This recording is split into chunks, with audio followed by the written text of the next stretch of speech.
مات أحد يحضر زعيم القوم كبير العشيرة بهدية رمزية قليلة الثمن كبيرة المعنى.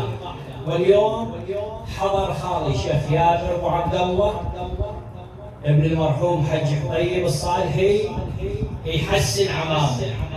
خالي الشيخ ياسر يرفع الحداد عن أولاد عمامه. حج الشيخ ياسر يزيننا كلنا، يزينني أنا السيد، أنا أبو فاتحة، يرفع الحداد عني أنا عن عمام الصالح اللي مو بالشارك بشكل عام.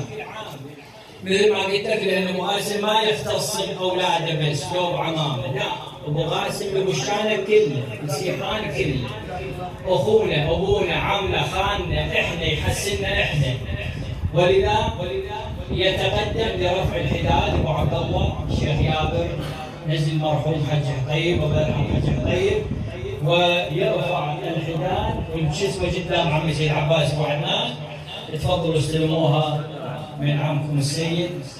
نسأل الله حسن العاقبة، ونسأل الله أن يجعلهم خير خلف لخير